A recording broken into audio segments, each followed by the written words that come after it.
Greetings and welcome to the United States Transhumanist Party Virtual Enlightenment Salon. My name is Gennady Stoliarov II, and I am the chairman of the U.S. Transhumanist Party. Here we hold conversations with some of the world's leading thinkers in longevity, science, technology, philosophy, and politics. Like the philosophers of the Age of Enlightenment, we aim to connect every field of human endeavor and arrive at new insights to achieve longer lives, greater rationality, and the progress of our civilization. Greetings, ladies and gentlemen, and welcome to our U.S. Transhumanist Party Virtual Enlightenment Salon of Sunday, August 24th, 2025. Today, we have an important and in-depth conversation for you about privacy and security considerations of technological enhancement. Joining me is our U.S. Transhumanist Party Director of Visual Art, Art Ramon Garcia, and our special guest today is Josh Universe, who is an American analog astronaut, science communicator, and biohacker. He is the founder of the International Biohacking Community, and he is also the founder of the Transhumanist Council. We had a previous virtual Enlightenment Salon with him on March 30th, 2025. So please, if you haven't watched that salon, go after this stream and watch it as well. Josh also previously joined us to discuss THpedia, the Transhumanist Encyclopedia, and today we will be delving into a topic that is extremely important to the U.S. Transhumanist Party. In fact, it is emphasized in Section 1 of our platform. So the very first section that we adopted on privacy, and I will read it for you to set the context. The United States Transhumanist Party strongly supports individual privacy and liberty over how to apply technology to one's personal life. The United States Transhumanist Party holds that each individual should remain completely sovereign in the choice to disclose or not disclose personal activities, preferences, and beliefs within the public sphere.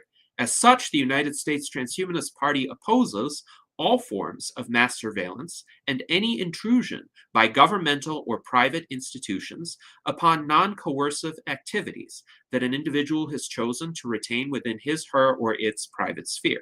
However, the United States Transhumanist Party also recognizes that no individual should be protected from peaceful criticism of any matters that those individuals have chosen to disclose within the sphere of public knowledge and discourse.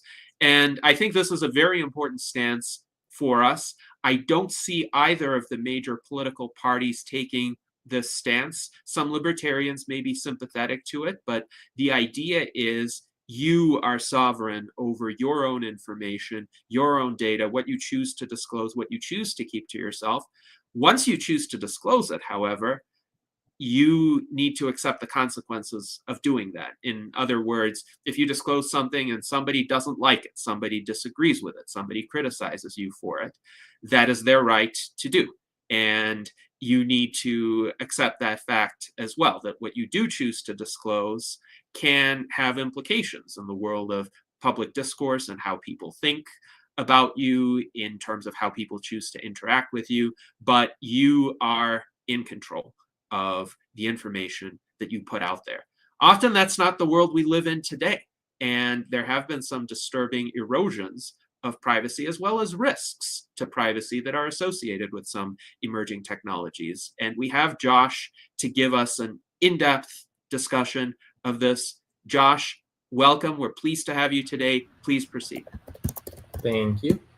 So we're going to be going over privacy and security considerations of technological enhancement. So did you know that 23andMe, a personal genomics company, actually suffered a credential stuffing data breach, and that revealed over 6.9 million users' rough genetical information? So about me, my name is Josh Universe. I am a current student here at Florida Tech studying astrophysics and commercial enterprise in space. I'm the founder of the International Biohacking Community and Transhumanist Council. I do some work with Viva City, which is like a network state. And I do some astronaut stuff and some science communication. So first we're going to go over some real world breaches. We need to see, okay, why is this important? Why do we care? Then we're going to define what is privacy, what is security, and what's the difference. Then we're going to talk about what is technological enhancement. Now we're going to go into privacy and security risks of enhancement. So what are the possible risks of enhancing ourselves with these technologies? Then we're going to approach enhancement with a privacy and security mindset. So what can we do? How can we enhance ourselves while maintaining privacy and security as much as we reasonably can? Then I'm going to provide you guys some really cool actionable privacy and security tips. So these are things that you can do right now. You don't have to have any special fancy implants or anything. These are just things that you can do just right now. And then we'll go over contact information and Q&A. First, real world breaches. So first one, once again, is 23andMe. This was in October of 2023. The data exposed was personal information and broad ancestor information. So it wasn't exact, but it was kind of like broad information, like, okay, are you from the United States? Did you have a European descent? Did you have an Asian descent? No raw DNA files were stolen. The method was called credential stuffing. So say you have a username and password that was leaked on one website. What attackers will try to do is take that same email, same password, and try to reuse it on hundreds of different sites. So for you to use your password on multiple sites, this is a way for you to get your potentially get your account information stolen. So do not reuse passwords across sites. Use a password manager. We will get into that at the end of the presentation. Next is the Insulet Omnipod. So this was in January of 2023. This data was personal health data and IP addresses. Users exposed around 29,000. The method was a site tracker privacy misconfiguration. So this is a bit complex. I'll kind of explain it. So in emails, you have things called personalized links, which are also kind of called magic links. When you click that, there are cookies that are loaded onto your browser from that link. It contains like identifying information, which comes from the database sent to your personal email, and it allows you to like log onto your website without having to type in your password. Well, in this scenario, the cookie that was in the email magic link was unsecured. So that means the third-party diagnostics like Google Analytics and stuff, and third-party advertisers that have tracking scripts on that website were able to access the cookies from the website's local storage. Well, somehow those cookies were able to associate health data and secured and allowed those third-party advertisers and diagnostic agencies to access that data, which is really bad. This is the device. This is the Insulet Omnipod 5. Now, this vulnerability was not with the device itself. It was with the cloud infrastructure on which the device communicates with. Next is the Zoll Medical. So yes, this was in January 2023, again, the same month. The data exposed was personal health data from like a cardiac defibrillator device. It's like a wearable medical device. Users exposes over 1 million users. The method was a simple network misconfiguration. So an attacker got unauthorized access into an internal network and was able to access encrypted data. Privacy versus security. What is privacy? Privacy is about the control over who can view and use your data. So we're talking about controlling who can have my data and who can use my data. So an example is ensuring only authorized officials are disclosed with a patient's medical records. This is associated with the HIPAA laws. What is security? Security is about protecting our data from unauthorized access. So this is including preventative safeguards to ensure that the data we have is secure and that malicious actors are not able to access it.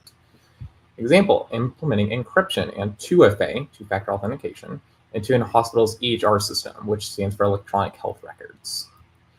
Privacy versus security. So here are a few scenarios, and I'm going to say, okay, is this a privacy scenario or a security scenario? This will kind of help you understand the difference between the two. First, a brain-computer interface company sells aggregated neural activity data without advertisers' consent, or to advertisers without the user's consent. This is a privacy breach because we're saying the company sharing that data with advertisers without our consent, right? So it's about control over who has access to the data, right? This wasn't unauthorized because we signed some license user agreement and there was no exploitation going on, but the data was being shared without our consent. Why yet? This is concerned about how sensitive data is collected and shared. Next, a hacker or exploiter remotely gains control to a smart prosthetic limb. Well, this is a security vulnerability. This is not a privacy vulnerability because the hacker or exploiter is getting unauthorized access to the data. Yeah, this is concerned about unauthorized usage and access of a device. We don't want that to happen. A lot of bad things could happen if such a scenario actually played out. Third one is a government mandates citizens to get their closed source. So that means the source code is not publicly viewable and auditable. NFC implant, which is like a subdermal implant. We'll get onto that in a moment. This is a privacy vulnerability because this is dealing with how sensitive data is collected and shared. So whatever data that you might have on an implant, say in a few years, you have implants that have a lot more data and communication capabilities. If you're giving that data to the government, that's providing the government with a lot of data that they could use to potentially manipulate you or even serve you ads through contracts with private organizations. So what is technological enhancement? This is enhancement designed to enhance physical or mental capabilities. Here are some examples. Subdermal RFID/NFC implants. I will get on to what those are in the next slide. Even smartphones and wearables. You might be like, what? Smartphone's not an implant. Well, smartphone enhances your mental capabilities. You carry it around with you all the time. Even though it's not physically attached to you, you have it on you almost 24/7. Same with smartwatches and other wearables like Whoops and Auras and all sorts of other different smart trackers. Next is brain-computer interfaces. So these are data that can read and write information to and from your brain. So an example could be the Neurosity Crown or even the Neuralink. And finally, medical devices like pacemakers and other like EEG monitors, Apple Watches, especially this device right here, the Zoll Medical Life Vest, and this device right here. So, what are subdermal RFID and NFC implants? If you don't know what they are things that are implanted subdermally in your skin, and they use a thing called RFID and NFC. NFC is like a high frequency RFID. That's what you use in Apple Pay. So we have the capsule type implants, the flex type implants, and these are custom implants. This is called the peg leg. It's like basically like a Raspberry Pi that can store data, and it has this capability to serve as like an offline mesh network. This is like very custom. Don't try to implement something like this. This is by Dangerous Things, which is a subdermal implant manufacturer. This is cool. This has Java card applets, so you can do things like unlock your Tesla, use it as a two-factor authentication, like authentication provider kind of. So you can scan your phone on your arm and it can show up your 2FA codes. I actually have a video of that on my YouTube channel where I actually do that. You can use this as a U2F or a FIDO2 NFC security key. So if you have like one of those little YubiKeys keys that you put on the back of your phone, you can actually use it something like that. I think I do have, yeah. So basically like this is like a YubiKey. You can basically use an implant just like a NFC YubiKey. And then the capsule implants are very basic. They can just read and write basic in-depth data like your website, your contact, or contact information. It's like text, like a string of text on it. You can scan it and see the contact, scan it. It'll take you to a website, etc. So that's what subdermal RFID and NFC implants are, just if you did not know. Okay, so privacy and security risks of technological enhancement. Privacy risk one, data exploitation. So this, now we're not really considering current technologies like current subdermal RFID implants and current publicly available BCI technology, because there's not too much development, too much risk right now, but especially in the future, these are very important to consider. Risk, the neural implant data or biometric information is sold to advertisers or other actors without informed consent. This is a privacy risk. Outcomes, unauthorized parties have access to your data. Well, this could lead to things like higher health insurance or life insurance premiums if your biomarkers are not healthy. They could see information on your respective biomarkers or even neurological signals. However, they'd be able to extract those. And then the data is sent to a third party. They can analyze that data and they can be like, hey, Kansas City, let's increase your life insurance rates. You don't want that. Privacy risk two, workplace surveillance. Well, what if your workplace requires you to get a workplace mandated RFID implant or some type of advanced RFID implant where they're able to do remote tracking? Can't do that now with current implants, but in the future, that is something that could happen. Or neurological implant like a brain-computer interface. Outcomes, employers may make the compensation packages vary based on your performance data. That could be extracted through your biomarkers, your neurological brain waves, and other sources. They could also aggregate that with like a time tracker on your computer, and they could be like, okay, you weren't being so productive, we're going to pay you $10 an hour instead of your normal $30 an hour. Also, employers may have access to some of your data outside of workplace hours, especially if it's an implant mandated by a workplace. I actually did see there's something on the news where a workplace mandated like subdermal RFID implants. Now, these are like the normal ones that we have today. There was no privacy or security risk. Besides, if a employee scanned their implant to get into like an access controlled door, then they can see, okay, this person scanned in at this time, which is the same, which could still happen if you use like a phone to scan into like a door. So that, it's not necessarily a risk from the implant itself, but there are going to be, especially with more capabilities of the implant, there's going to be a higher risk, especially for things like workplace surveillance. Privacy risk 3, government surveillance. Ooh, we've been seeing a lot of this on the news.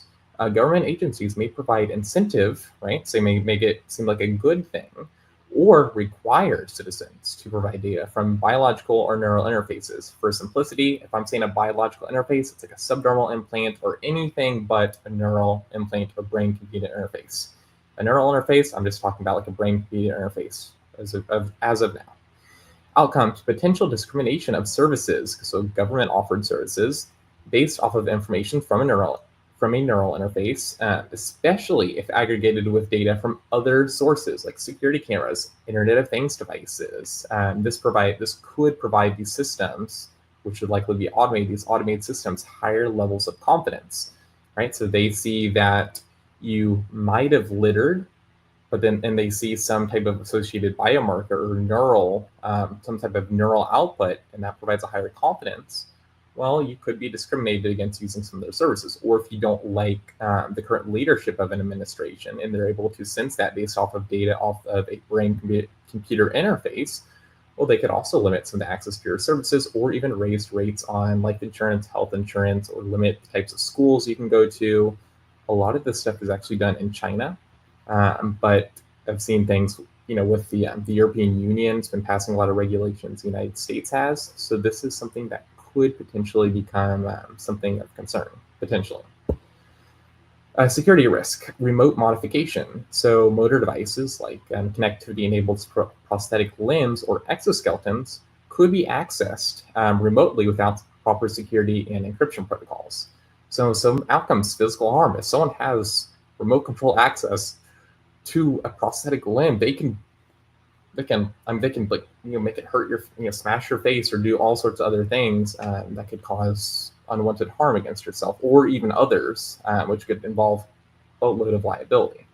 Unauthorized authorization of other authentication systems. So if your prosthetic arm has access, or so let's say your prosthetic hand has access to a door, and if they have these detachable hands, so if they are able to remotely make a hand move, which you can actually look on YouTube, there's this girl who has a prosthetic hand that can actually move on its own, like disconnected from the arm.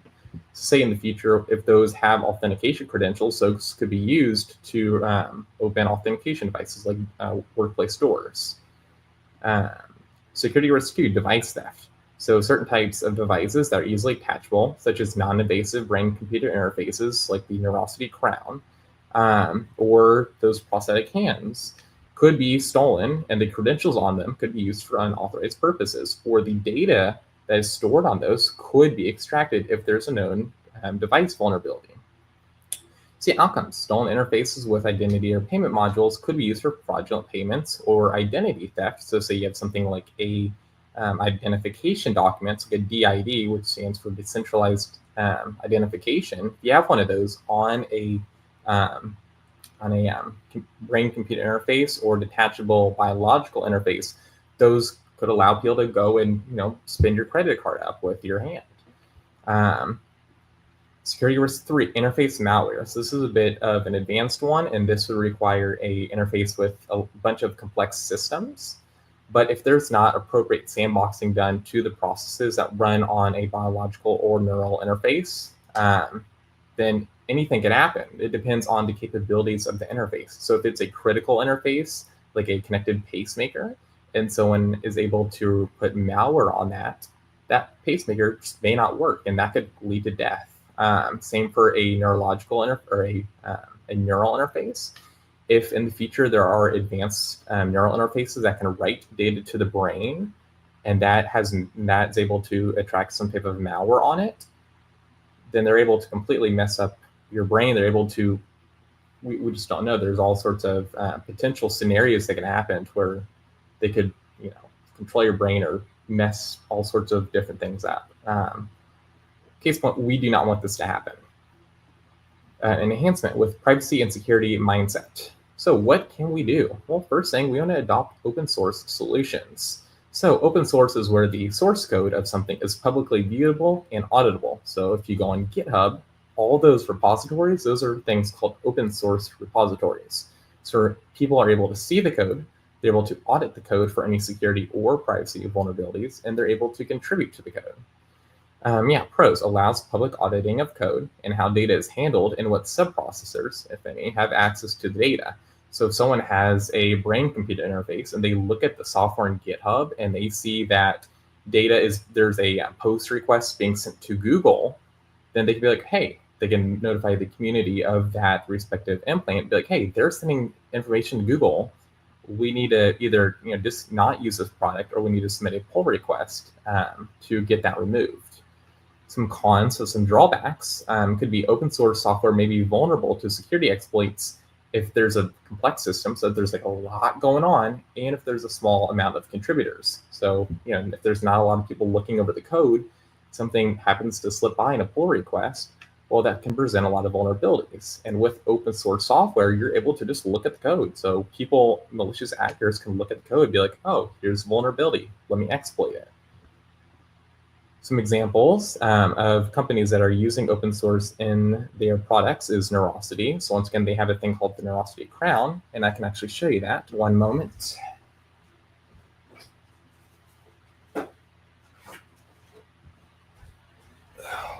So this is the Neurosity Crown. It is a wearable brain-computer interface. You put it like this. It's really cool. You can use a JavaScript SDK, which stands for a software development kit, and run custom applications on it. I did a research experiment in North Dakota where I was able to just think, and I was able to basically send messages to ChatGPT and receive a response back through an earset, which is pretty cool. Another one is OpenBCI, so Open Brain Computer Interface. They make brain-computer interfaces, and they make them very affordable, and they also provide you the 3D printing files. So if you wanted to 3D print the structure, they'll just sell you the nanodes, and then you can build it yourself for a very affordable price. This is a new player. They make things called AI pendants and smart glasses. They're all open source. It's on GitHub. You can actually buy the developer kit on their website. They are making like more like a polished one that's meant for just normal consumers, not like hackers or biohackers or whatever. So they're also a cool company to look out for. Number 2, using widely adopted protocols. Well, we've heard a lot about this, especially with the advent of a thing called BitChat, which is like a Bluetooth-powered mesh communication app. And they've tried making their own proprietary algorithm. Security researchers looked at that, and they're like, here's this vulnerability, here's another vulnerability, here's another vulnerability. And they suggested to them, hey, this can all be fixed if you adopt the Signal protocol. The Signal protocol is a communication protocol used by the Signal messenger, which is one of the best known messengers for privacy and security. So this is one thing we need to look out for. We need to implement and we need to advocate for using widely adopted protocols. So yeah, it is encouraged to use open source and widely adopted protocols when developing hardware or software for enhancement tech. Pros, significantly higher confidence in the security standards of hardware and software, especially for something that's been used, like the Signal protocol. That's been used on an app that's been around for years. It's been tested, it's been poked at, it's been everything, right? And any vulnerabilities have probably already been addressed years ago. So any new app that adopts that Signal protocol is automatically going to have a much higher level of confidence from the user base that it's private and secure. And that goes same with subdermal implants and neural interfaces. Another pro is better interoperability. So that means it's going to work better with other devices. So that could allow you to build a better ecosystem of devices, of like neural interfaces that also communicate with biological interfaces. So it could get brain data, and it can also aggregate it with biomarker data, and it can provide some type of response from those respective aggregated outputs. And yeah, it can also lead to things like mesh networks or app development. So say you have multiple different types of biological interfaces. You can make a centralized app repository, like on Linux, something like the AUR, like the Arch user repository, or the Flatpak store, which are basically centralized places where you can actually download apps and they work across different types of systems. So something like this could be built for subdermal implants or neural interfaces. Once again, this company right here, Omni, they're actually building something like this. So actually building a thing where people can make open source apps and they can put them on GitHub, and they can actually get paid for the amount of users that use the app, not data being sold and nothing like that. It's basically the amount of users who use an app, they can get paid by Omni because they are both a open source, and they're a company that makes products, but they're also open source. So they'll sell products, but the products themselves are open source, which allows them to reward developers. So creating a similar ecosystem like that for subdermal implants would also be a great benefit of using a widely adopted protocol. Number 3, stronger privacy regulations. This has been under attack so much recently. More companies should adopt privacy regulations like the GDPR and the California CCPA. Pros: less subprocessors, those are third-party companies, would have access to your sensitive data. Also, a greater degree of individual autonomy, right? So this allows you to see the neural interface not have to feel nervous about thinking about you not liking the administration of a current government, or you not liking a newly passed law of a current government, right? You won't have to have that worry if the code is open source, you're able to see that, hey, no data is being sent to a third-party subprocessor, and it's also backed by these stronger privacy regulations. Cons: well, higher likeliness that proprietary algorithms will require some type of subscription fee or higher upfront cost, right? If something is free, well, they have to make money somehow. How is Gmail making money? Well, they're making money by taking data across all the different services that they operate and selling them to third-party advertisers so they can show you ads that they think you would be interested in. And those ads receive significantly more money than just normal ads, normal non-targeted ads. So if something like this was implemented, right, then you're probably gonna have to pay a bit of a higher price so that company is able to make money on the products and services that they provide, and some type of subscription fee if they are also making software that is constantly updated and maintained. Now, if we did use open source software, this would help with the con. Number 4, on-device data attestation. So this is something that's used right now in things called decentralized identities, or decentralized identities called DIDs. And this basically says, it's basically like, if you go to a website that's an adult website, and they ask you, and they want to check, hey, are you 18 years old? Well, we've already seen this right now going on with a lot of websites where I think the Europe government, they want to restrict access to all sorts of internet websites based on your age and stuff. So this is an open source way this could be implemented. So you can have your device credentials stored on the device, not in the cloud. So we're reducing who has access to your data. And then if someone needs to know if you have a specific piece of information on your device, you're able to do a thing called attest it, basically saying, yes, I have this information. Now, this would be done using probably private public key cryptography, which is a more secure way of doing it, and also ensures they actually have the data instead of just saying, yes, I have the data, or providing the full amount of data in like a plain text format, which is insecure. So data types you could attest is medical data. So we'd want this to only be accessible in emergency situations. And this would be backed by biomarker status. So say if your heart rate was flat, you did not have a heart rate, then any like subdermal implants or epidermal implants or neural interfaces, they'd be able to change to a state where they're able to attest medical data, like are you an organ donor, Or do you have a cryopreservation contract? And if so, what are the steps to provide that cryopreservation care before like the SST team arrives or something? Another one is access credentials. So a decentralized identifier, or if you have a like door authentication control, like an ID card for work. You can also make it so instead of having to carry around a wallet, which could be easily stolen, you could have it on a subdermal implant. And if you're authenticating with the door, so you're scanning your hand against a door, all you can make it do is say, okay, the door can say, hey, do you have this piece of data, or do you have this public key? And they can be like, yes, I have this public key, generates it from the private key. Oh, the keys match up. Okay, I'll let you in.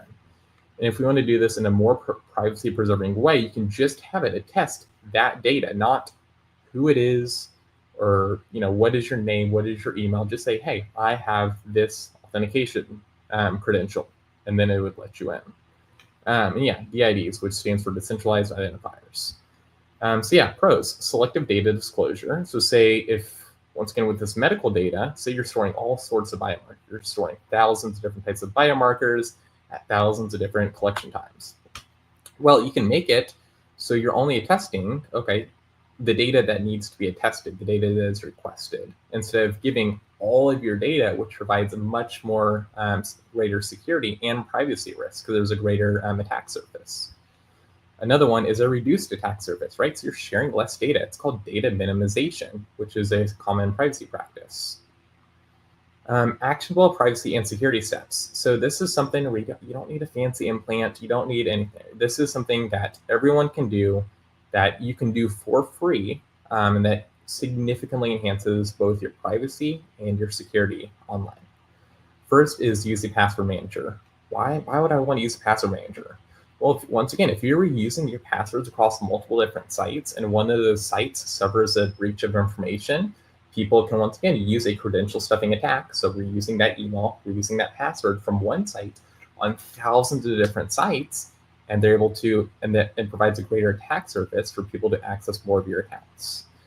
Password managers I recommend is ProtonPass, Bitwarden, and KeePassXC. So ProtonPass is by the Proton Mail company, now called Proton. They have a free plan. They are backed by a reputable company. Been around since 2014, I think. And they are cross-platform, so it works on iPhone, Android, web, not Linux, but web, Mac OS, Windows. Cons. Well, some features require payment, which, you could say it's not really a con because they're not selling your data, but they do require payment for some features. Bitwarden, this is widely well known. This is probably the most popular, in my opinion. They have a free plan. They are backed by, once again, a reputable company. It's also open source, so people can see all of the code of Bitwarden, audit it for security vulnerabilities and privacy vulnerabilities, and submit changes, also called pull requests, to address those concerns. And it's also cross-platform. It's basically available on every single type of device, every single type of browser. Once again, cons, some features like the TOTP, which is like your 2FA authentication codes, those require payment. I don't really think of it as a con because you really shouldn't be storing your 2FA codes in your password manager, right? If your password manager gets breached, well, then your 2FA codes get breached, and that doesn't really serve the purpose of 2FA. Also is KeePassXC, so this is local, right? So you're not storing your data on a cloud like Bitwarden or Proton. You're storing it fully locally. You have full control of your data, and who can have access to your data. It's fully free, right? There's no payment required. It's open source. It's fully local. So the cons, it's not cloud-based, which may be inconvenient for some. There are workarounds. You could take your KeePass database, which is literally just like a little database file, and you can put that on something like Google Drive or Proton Drive and have it encrypted, so you have the best of both worlds. So now, 2FA. 2FA helps prevent some simple account takeover attacks, such as someone knowing your username and password or having access to your email address. So this is from least secure to most secure. So SMS, like a text message, this is the least secure, but it's better than nothing. This is vulnerable to a thing called a SIM swap attack, which is where someone is doing a thing called social engineering. They'll call up your company, whether it's Spectrum or T-Mobile or Verizon, and they'll be like, "Hey, I lost access to my account." Maybe they'll play like a noise of a crying baby in the background to make it the representative more likely to hand over your information or change the phone on what your SIM is on. This is actually quite common. Most providers fall victim to this. I think it's about like 80%. Don't take me right on this. I think it's about like 80% of the social engineering attacks are actually successful. So this is something to watch out for. Someone can literally call your phone provider. If they know your phone number, they can look up, okay, who's your phone provider? And they can be like, hey, I lost access to my phone. I lost my phone or something. And if they do a little bit of OSINT on you, which is called open source intelligence, they can find where you live. They could find your birth date. Then they can use that information to help kind of verify. So say if the support representative asks, hey, when's your birthday? They'll have the information right in front of them. They'd be like, hey, this is my birthday. And it'll make the customer support representative more likely to change over your SIM to the attacker's phone, which then if they try to log into your account and it has 2FA, the SMS 2FA, they can get a code sent to their phone, and you would never know, right? So someone did a SIM swap attack. You would never know until you try to send a message to your friend or someone calls you and they realize it's not going through. And also in very rare cases, unencrypted SMSs can be intercepted, but this is for a very high threat model. This is something that government adversary or a local police department would have to implement with something called a Stingray or a cell device simulator attack. These are not too common unless you go to things like protests and stuff. And if your phone has 2G enabled, so even if you have like a 5G phone, it can still downgrade the signal to 2G, but this can be disabled in Android devices. Next is an authentication app. This is also known as TOTP or time-based one-time passwords. This is not phishing resistant because someone can have a fake website or a request. So say someone sends you an email saying, hey, we need your 2FA code. It could lead you to a fake website, and you could put in your 2FA code from your phone onto that website, and then they could send a GET request or a POST request to like a login form or something on the actual website. This is very rare, but it could happen. But this is like 10 million times more secure than SMS. The most secure are those security keys, right? So YubiKeys, or if you have like a Vivo Key Apex Flex, those have the same type of NFC security key functionality. These are fully phishing resistant, as you know of. There's been no known vulnerabilities or exploits with these. They also require physical access to the device, which makes it harder for someone to phish you or social engineer you. Even if it's on a fake website and request it, it can't do it because the site host itself has a key, and then it uses like some type of like public key cryptography to match those keys and verify they're accurate. So you can't be phished with these. You can also add a PIN for extra security. So say you plug it into so say when it prompts you to use a security key, you plug it into your computer. It'll also ask you for a PIN if you set that up. So some authentication apps I recommend are Proton Authenticator. This is very new, but it's also backed by a very reliable and reputable company, Proton. It's also cross-platform. Another one is called Aegis Authenticator. This is only on Android, but it is free and open source, and also has a nice minimal design. Security keys. These I only recommend YubiKey by Yubico. I'm not sponsored with them, but these are like the only things I've seen used. And these are like what all websites say, pull out your YubiKey. These are kind of like the mainstream thing. They're established and they're a trusted company. Millions of people use them. People at Cloudflare use them. People almost at every company use them for 2FA. They're well supported. They support the FIDO2 protocol, the U2F protocol. They also have an authenticator app. So you can take your YubiKey, either plug it into your computer or tap it against the back of your phone, and also get those authentication codes for the time-based one-time passwords. And then, yeah, this is for the Yubico 5C NFC series or higher. So not just the Yubico 5 security key model, that does not support it. Specifically the Yubico 5C NFC model or higher. Special keys like the BIOS series, which is right here, can also require a fingerprint before authentication, which provides much more security. Third, I recommend using something like ProtonMail or Tutanota, now called Tuta, for email. Why? Standard email providers like Gmail and Yahoo are known for collecting email metadata, which is basically what type of, who did you send an email to at what time, what type of, what's the subject, what are any relevant attachments. So it's kind of like everything but the email body itself. And sharing with third parties. They also have been known to share like the full email body in the past, but they no longer do this, which is pretty good, at least for Gmail. I can't really say for Yahoo. Providers like ProtonMail and Tutanota do not sell email metadata or email full body context to third parties, and they also minimize data collection, right? So say if a government or some type of other company tries to request information, they'll be like, I don't have the information because they've already done the data minimization. ProtonMail, they have a large ecosystem of services. They've got Lumo, which is like an AI, Proton Pass, Proton Wallet, which is like a Bitcoin wallet, Proton Docs, which is a Google Docs alternative, Proton Mail, that's like their flagship product. It's around forever, Proton VPN, Proton Drive, Proton Calendar, Proton everything. It also has a better user interface, in my opinion. Also, you have Tuta. It's more affordable, but the biggest thing with Tutanota is if you have like a business, they have very nice white label functionality, including custom webmail domains. So you could go do something like mail.transhumanistparty.org, and it will load up this webmail interface. Proton cannot do that. 4, add your email to the Have I Been Pwned leaked credential detection. This is free. Just search this on Google, DuckDuckGo, or Brave, and it'll show up. So why? Your email and passwords from data leaks are shown on the dark web or even on the ClearNet, like the TApp leak, which we'll get to in a moment. And yeah, this makes it easier for attackers to hijack one or more of your websites, especially if you reuse passwords. So what this will do is it'll constantly scan recent data breaches on the dark web and notify you, hey, your email has been detected in one of these data breaches. Here's the data breach name. Here's the website. We recommend you to change your password. And then you can go and change your password. And as soon as you're able to know, before attackers are able to see your information and try to attack your other accounts. 5, limit who gets sensitive data. Oh boy, the TApp, we've seen this a lot on the news.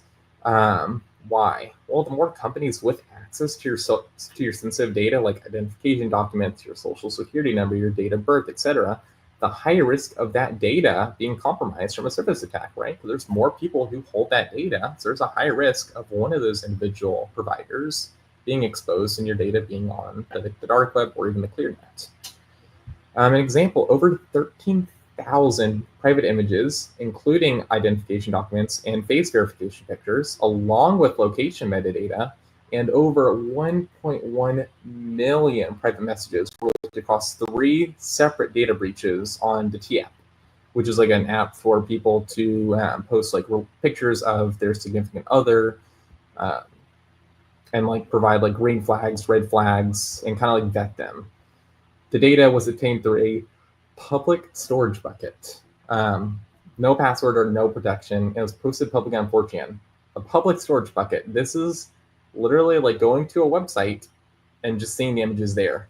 There's no encryption, no database, no server to get into. It's literally you can go into a website and see, okay, say you go to the website, you go into your developer console, you go to the network tab, you can see the post and get requests, and you can see, okay, oh, there's a get request from this website, right? And it'll show the storage bucket. You can just go to that website and you can query, which is like search all of the different types of data on it, and it'll just show it to you. No password, nothing. So this is a very, very, very bad privacy and security vulnerability. Like this is probably the worst thing someone could do is have a public storage bucket. Yeah, so besides that, just some news. I actually did make a new privacy and security channel in our Discord and forums to kind of encourage more of this type of discussion and hopefully, maybe make some change. Here's our main website for the Transhumanist Council. I'll give you guys just, a few seconds each to scan those, and then I'll go on to the next slide.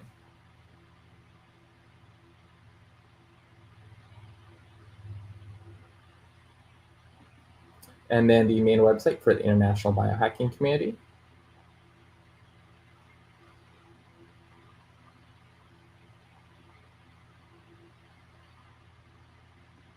And our forums. So you can click scan here to go to the home page and scan here to directly sign up.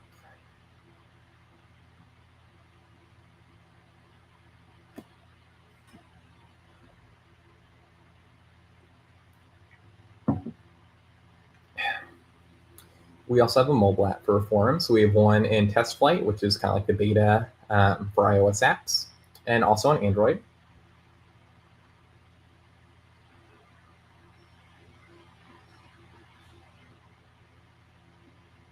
And then our two main Discord servers for the International Biohacking Community, the Biohacker Lounge, and then one for cognitive enhancements like nootropics, supplements, even neural interfaces too.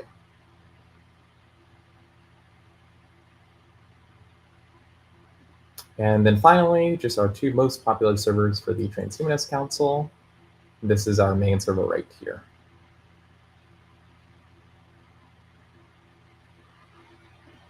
All right, and if you want to scan this for any presentation feedback, that would be greatly appreciated. I think I still have this on the previous one, but just you can submit it, I'll still receive it. So you guys a minute to scan that.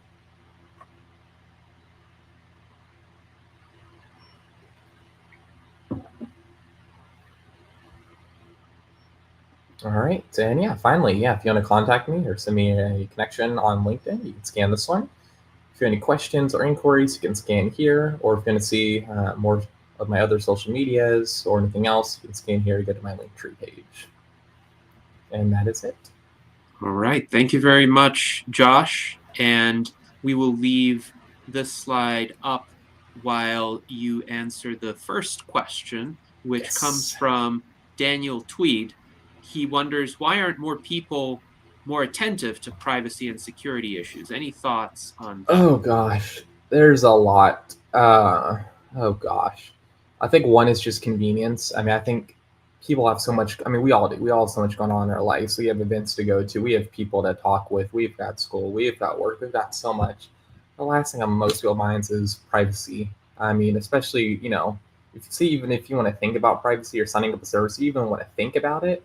Right, you click the privacy policy and it's like 40 pages of a bunch of legal jargon. That's going to be very hard to understand. I think there's just not enough public discourse around it. Really, up until now, there's been a lot more recent public discourse with things like the Clippy movement, which is more kind of individual autonomy with regard to technology, but that's still a lot with regard to privacy.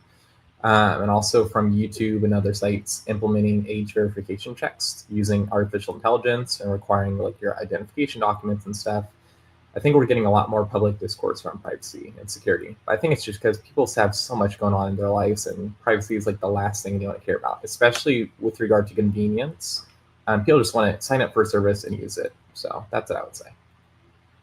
Yes, and Daniel follows up with this comment. Yes, it comes across as overwhelming and inconvenient. And earlier on, Mike Lazine wrote essentially, this is too much information, so I'm sticking with what works for me. So are there, I wonder, good practices that are also easy enough to adopt and quick enough to adopt that even people who have very little time could improve their privacy incrementally?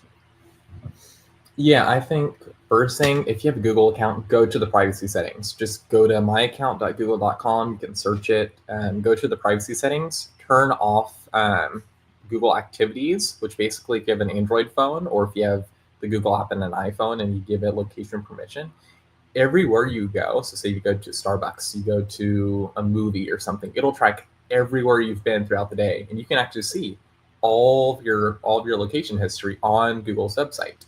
Which, guess what? They most likely, I'm not going to say definitely, but they most likely probably sell that to third-party companies for targeted ads and stuff. So go to Google's My Activity page, go through all the privacy settings, turn off all the web and app location histories, turn all that off, shut it all down. Same with your phone. Go to your phone's privacy settings, disable anything that's unnecessary or disable any unnecessary permissions that apps have. Disable Apple's advertising ID. You can just go and click reset advertising ID and then turn off all the analytics and diagnostics data collection. So I think that's probably the best place is go to like Windows privacy settings, go to Mac OS privacy settings, iOS privacy settings, Android privacy settings, Google privacy settings, Facebook privacy settings, anywhere you use, just go to the privacy settings and just go through all those. I think that's pretty easy and kind of gets both the privacy on hardware and privacy on software, like online services and stuff, kind of taken care of. Yes, thank you for that response. Now, you had mentioned a YubiKey, and John H. Also recommends using one of those, though he says he understands those have been hacked too.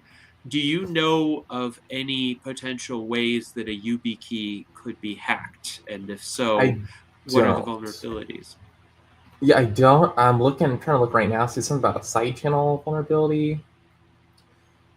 It looks like the only way they can be hacked, just from what I see right here, is if someone has physical access to the key, right? Someone physically has the key.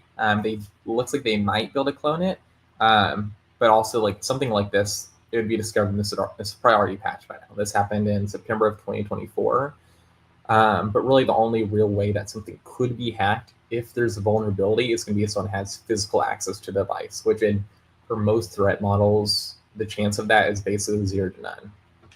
So yeah, any like online or remote hacks, that's not really possible unless they break encryption algorithms, which is also very difficult, especially as all the companies continue to upgrade and adopt things like post-quantum encryption and stronger encryption algorithms. So I don't really see any way they could be hacked unless someone has physical access to the device, which is already very rare. And if there's a 0-day vulnerability, that's not patched yet. Yes, thank you for that answer. Now, is it also true for YubiKey, as John H. states, that not all sites support it? Yeah. Sadly, not a lot of sites support physical security keys. Most of the main ones do. Facebook does, Google does.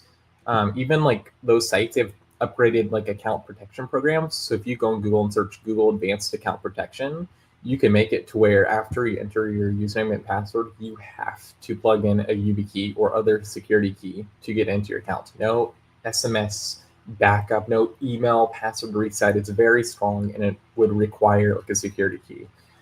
So yeah, more sites need to adopt it, but the main ones do. And a lot of other sites are starting to adopt physical security keys. Even one site, even like very niche ones, you'll see, oh, you can use a security key, which is really nice. So slowly but surely, more sites will adopt it. But yes, that is a major problem right now. Yes, thank you, Josh. And John does point out Proton Mail and PayPal do support YubiKey, so Yes. that is an advantage of that approach. And also, For Freedom writes that imagine you become a cyborg and forget about your fingerprint verification. So that could be Oh a yeah. concern in the future if you ever have to replace your limbs in any manner. Make sure you still either have a way to unlock That's a something good that one. requires fingerprint verification or change that to Mhm. not require it. Now, I have an issue Yes. where my fingerprints apparently cannot be read very well by certain devices. And I've had this before where fingerprint scanners would just consistently register a low quality fingerprint in quotations. And I was told this would be an issue that I would be faced with my entire life. But the last time I tried a fingerprint scanner was around 2008. So I wonder if you're aware of this, whether fingerprint scanners have improved in the intervening years to recognize more fingerprints so that the entire population potentially could use them. Yeah, I mean, I would say they've definitely gotten better over the years. A lot of like phones are now doing fingerprints under like the screen, so you can tap like on the screen. Not iPhones, but most Android phones are. So they're definitely getting better, much better than like the old school fingerprint scanners that you hook up to that you physically plug into your computer. Much better. I think the iPhone 17, like the newest model, is also going to come with a fingerprint scanner, like on the side right here, like how it used to be. Right? No, not how it used to be, but like how like on Android phones, like you can click here and it scans your fingerprint, like on like the Pixel Fold. You can like click here. So the iPhone 17, I think, will support that, which is pretty nice. But yes, they have been getting better. Yes, thank you, Josh. And also for freedom rights, Yes. they like when things are secured with physical devices. Yes, So, old school. Yes. yes. And along these lines, John H. points out if Super. he were a super hacker, the password file would be a juicy target. So his passwords stay in an old fashioned paper book. Inconvenient for Exactly. him means inconvenient for hackers. So unless a hacker breaks into his house and finds the specific notebook, they won't get the passwords. On the other hand, a notebook can be lost as well. Exactly. And It gets lost. It can be inconvenient too, right? There's a lot of security with that.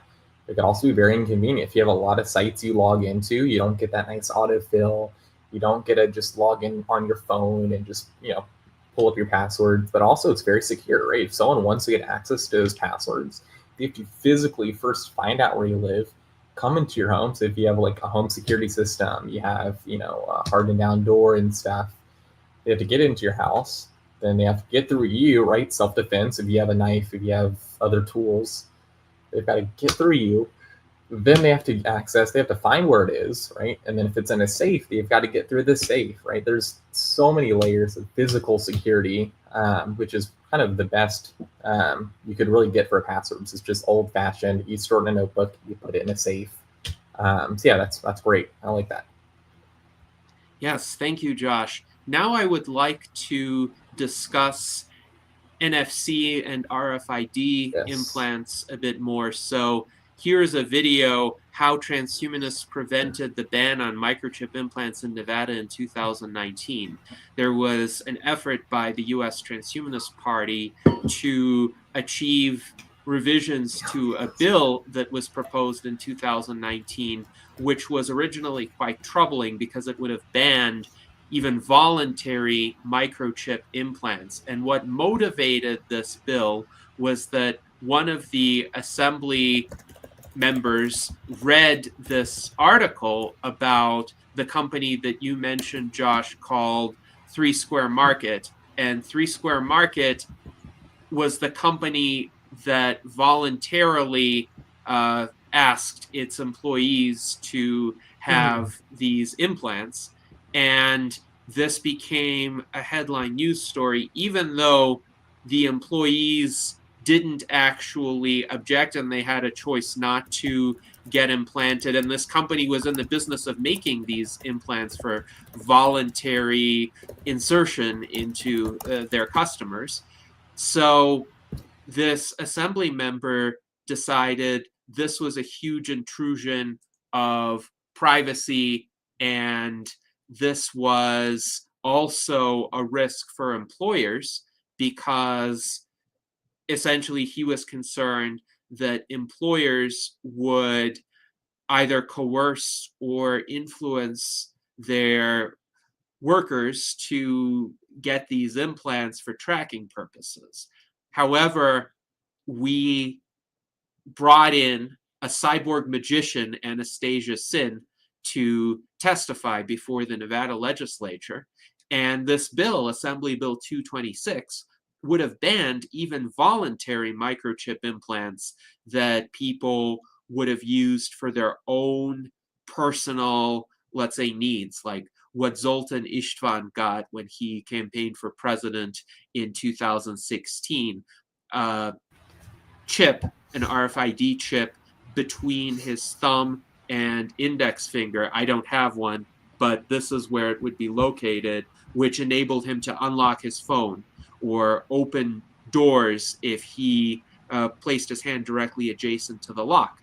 And what the legislators needed to be educated on was that these implants require really close proximity to a device in order to be able to interact with it. So it's not the case that somebody could remotely track a person with an RFID implant. Somebody would literally have to be like this close in order to be able to track the individual.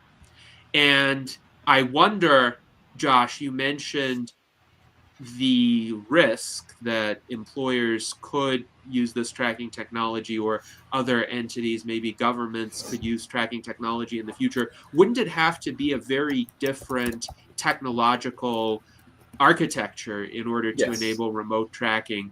And if Very. so, couldn't like a mobile phone be a much more effective tracking device if somebody installs an app on the phone and that app then relays data to the entity that is doing the tracking?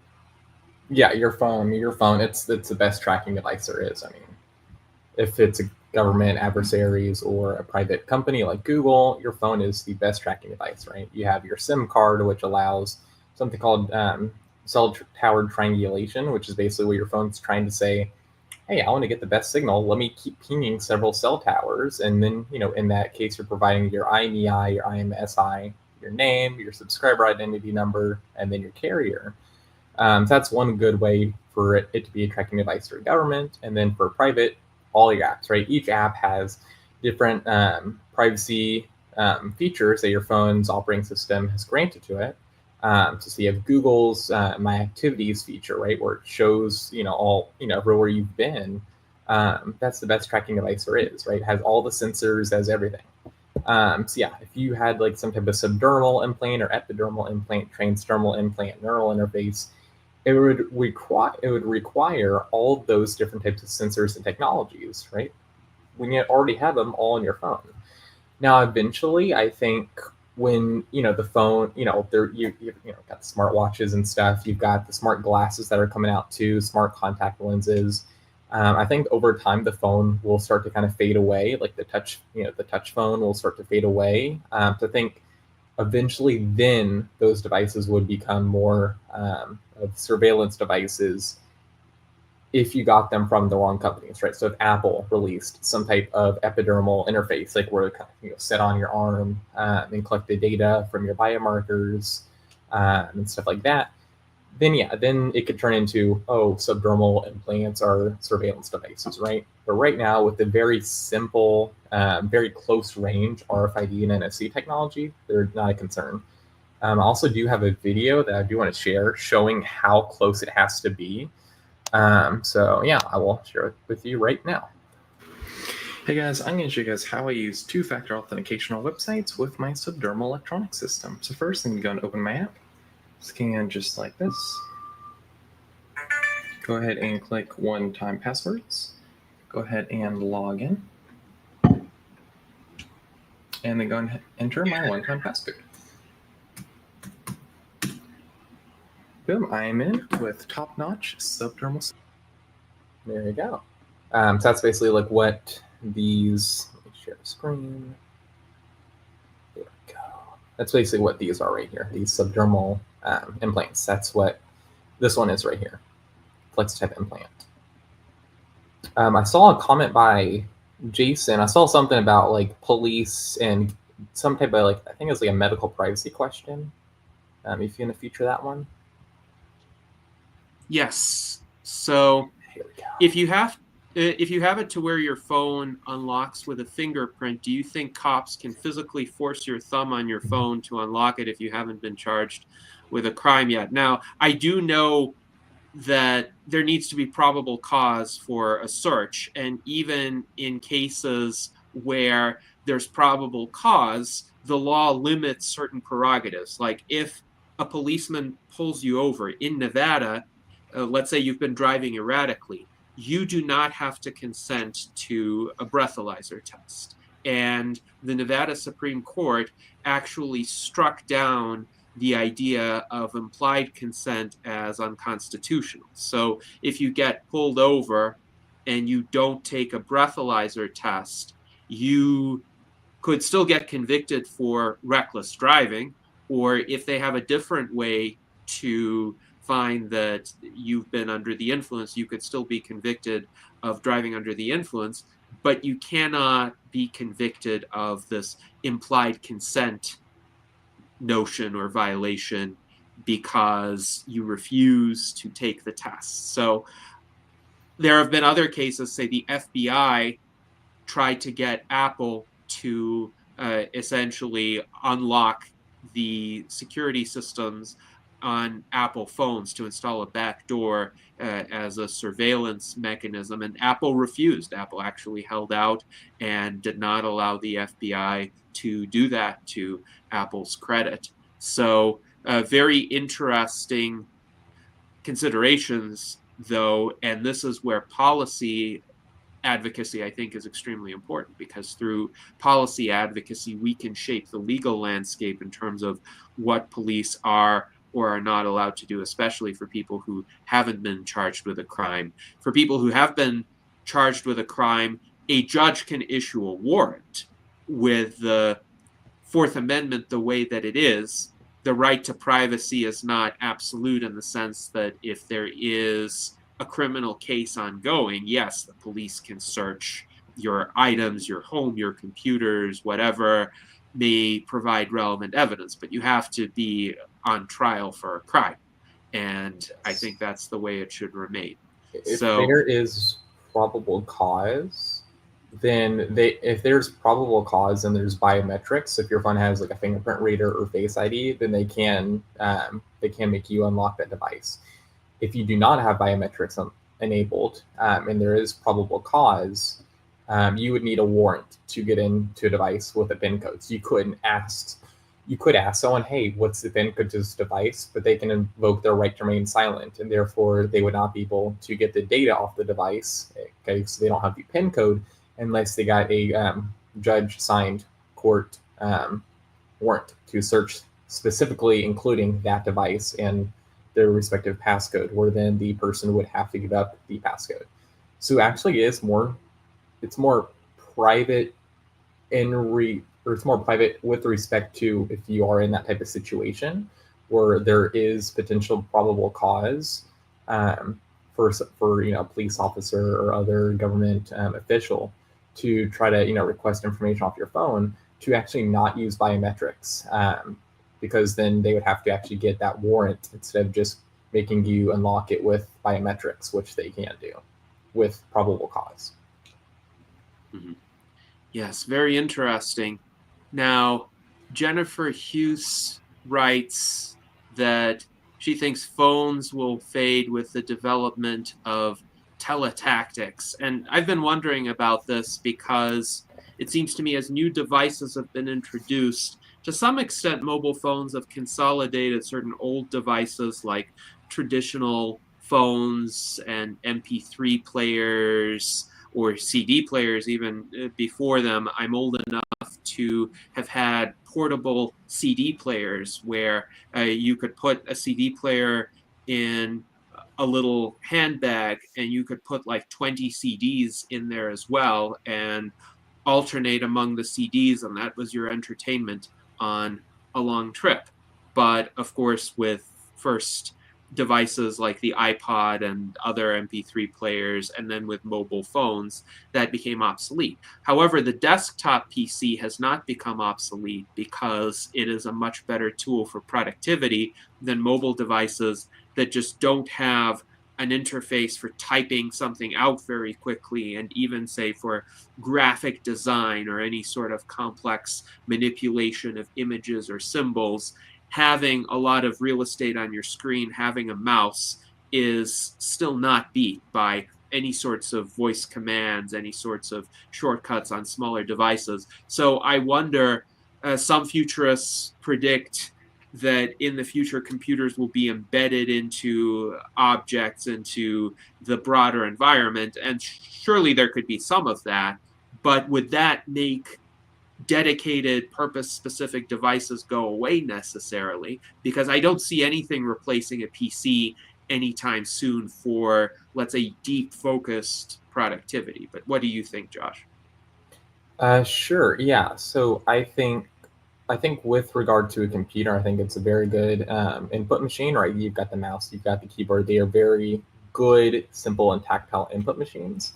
I think if that were to be replaced, it would be through improvements in user interfaces, right? We already have, the folding phone, right? You've got the phone where you've got one screen, it'll fold up into two, right? And you already have a tablet. You're already replacing the iPad, which is kind of designed for, on the go productivity, right?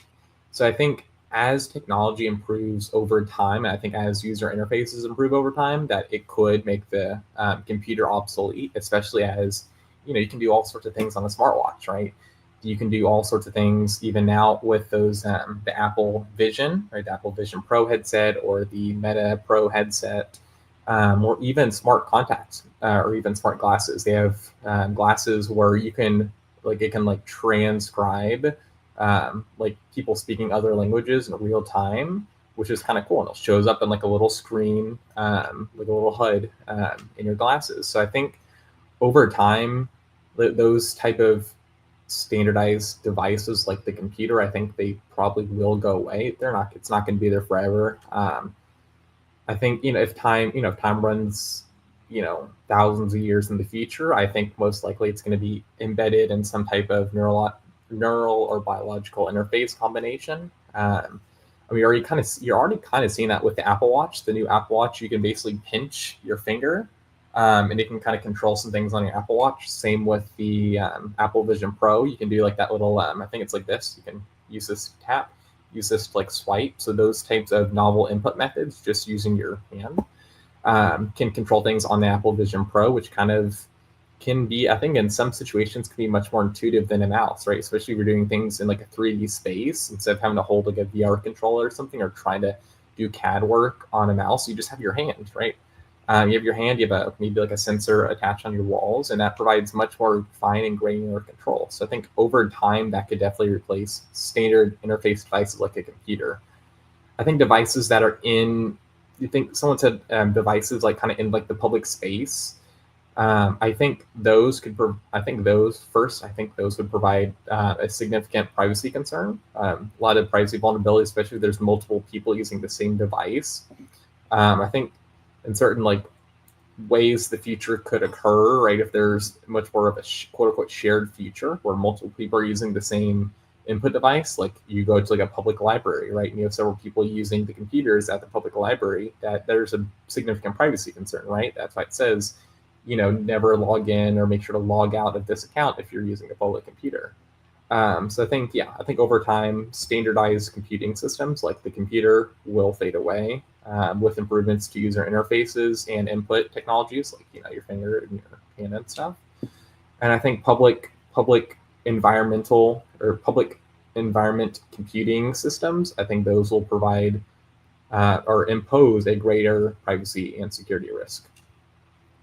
Yes, and I think any sort of system where it's possible for one's data to be commingled with that of others will pose a greater privacy and security risk. Now, Daniel Tweed had a related comment. Not backing up crucial data is another widely neglected security matter. Yes. And I bring this up because as technologies advance and one generation of technologies transitions into another, sometimes it may be difficult to extract data from the older format of technology. Like libraries for decades have backed up documents in what is called microfiche. I don't know how much you know about microfiche, Josh, but back in my day, so they had these special readers where you insert this film into the readers, and then you would be able to look at an old article kind of through a screen. It almost resembled an overhead projector in terms of how it appeared, except it wasn't necessarily projected onto a Oh, bigger screen. I So, remember. Yeah, yeah. It's like where you yes, put the paper in, and then it has like the little light, and it puts it on the right, screen. Yes, yes. right. So, Yeah. this was an old technology when I was introduced to it during the, let's say, beginnings of the proliferation of personal computers into households. And these libraries that created a lot of these microfiche documents then had the challenge of transferring them onto computer formats that people could actually read. So the concern would be if computers were to become obsolete, at least PCs as they are now, then somehow we would have to transfer those files. There would have to be format compatibility, and the new devices would have to have the ability to read them, and you would have to be able to recall them. Like, you wouldn't have a mouse, you wouldn't have the file hierarchy that exists on a PC. So somehow you'd have to be able to navigate those, maybe through your smart glasses. You would see a similar kind of menu, and you would select, and there would be gestures for selecting in order to bring up those files. So very interesting. But yes, in whatever format you can, back up your data, because chances are, if it's confined to one device, that is not going to be preserved over a sufficiently long time frame. Sure. Not only is it could, I mean, it could be considered a privacy vulnerability. I will say, if you back up data to, if you back up data, there is more of a security risk because your data is in more places, but mainly it's an issue with regard to data availability, right? Making sure you're able to access your own data. Yeah, I recommend backing up. If you have a server, make sure it's back. Make sure not only the file system itself is backed up, but all the individual programs. Like if you have like a program has like a JSON file, right, for all your settings, make sure that's backed up too. So you have multiple layers of backups. For backups, I recommend the like the 1, 2, 3 backups system. So you have one on-site back. You have one on-site backup of 2 different types of mediums. So right, to me, you use macOS Time Machine, and then you have a local NAS network attached storage system with your other time shift backup machine, which is like basically like a backup system in macOS. And then the 3 stands for you have a third offsite backup system, right? So you have maybe a linked Synology NAS, right? Maybe your friend has a thing called a Synology NAS, which is basically a fancy network attached storage system, where you can send your time shift backups to them and they can hold it and they can't see the data, they can't access it because it's encrypted. And only you have the private key. So yeah, I recommend backing up your data for data availability. Yes, thank you, Josh. And we have a number of other questions from the YouTube audience, but first let's go to Art Ramon for his question. Yeah, I've always heard that maybe some of these portable devices would be powered by 6G. I haven't heard anything lately about this. And also, gesture computing. Oh, that started like a decade ago and died. I remember sort of suggesting that using sign language interfacing, and now it seems like some of the sign language programs I've used have much better recognition of sign language input, but I really haven't seen development of anyone trying to use that as an input to any other interface, or say like Apple Vision Pro, which is already discontinued. But any thoughts on that? Yeah, so the Apple Vision Pro, I think the main reason it was discontinued is because it was like $3,000, which for most people it is absurdly expensive, especially considering that you can get like the Oculus 3, I think, for like $500. They're planning to, the rumor to, be making like a cheaper version of it that still has all the same features at a much affordable price point. But I also think right now we're kind of in that intersection of like, now we're starting to see, you have like your fancy computers and stuff, but now we're starting to see AI pendant devices. We're starting to see smart glasses. We're starting to see smart contacts, in very early development. We're starting to see, brain computer interfaces, right? These are all taking different types of input interfaces. And you've got the smartwatch, you got the smart rings, you've got all these different devices. So I think right now we're kind of in the intersection of transitioning from that keyboard and mouse type system, or tap and swipe type system, to more of like the gesture based systems that we're starting to see on things like the Vision Pro, or even like some of those AI pendants. Like some of those AI pendants, you can still do this same type of gesture. I think it's not the Rabbit R1. There's another type of pendant that has like a little camera, like a little laser camera, and you can still do some of those gestures to control, like to like swipe through information on it. It's like a little like laser system that like kind of points at your hand, and you can like kind of swipe up and see information. So we're not there yet. I do think over like the next 10 years, like gesture-based systems will become more mainstream, if not gesture-based systems like with your hand, but more like systems with like neural thought. I think there are some like devices that are starting to like use that type of technology, mainly just things like the brain-computer interfaces, right, where you can just think and you can like switch songs on Spotify or talk to ChatGPT. But also that's all developer stuff, right? It uses a public SDK. So I think right now we're kind of in the building phase with new types of input mechanisms compared to like, keyboard and mouse or tap and swipe type system, seen on phones and computers. Now the Yes. 6G. Yeah, 6G. Yeah, I don't know too much about 6G. I mean, it's sixth generation. I know that. But It's I supposed to believe power that. devices, not just be information Yes. Okay. faster. Sure. Yeah. Okay. Yeah. So I think that's I would assume it has like the wireless air charging thing. I've seen like a few demos of it where you have like a little base station and then you can like have your phone sitting anywhere and it'll receive very small bursts of power. Yeah. I mean, I think it depends on how the data is transmitted, right? If the data is transmitted, if it's encrypted in transit, then wouldn't be, there'd be an enhanced, well, it's already like, just using a phone now, using 5G, you're already sending data over, cellular signals if you're connected to a cell tower. I mean, I wouldn't really see it being too much different besides it charging your devices. You're already sending the data over that cellular medium. So unless it's like a mesh system that it's going to support of some type, which wouldn't really make sense anyways, because you'd use Bluetooth Low Energy, I don't see any other like additional security concerns aside from maybe some type of middleman software, like if the government is, if they're kind of, or if the government or some type of private company, I don't know who's really kind of building that infrastructure for 6G, if they're, adding some type of data collection beacon, like middleman transmission software that's able to catch some of that metadata. It obviously can't catch some of that like normal data, like web browsing data or anything like that. But any like metadata, if there's something kind of in the middle collecting that, besides like the cell tower, that could provide additional privacy concerns if that is part of the infrastructure, or if that is part of the foundation for the 6G infrastructure.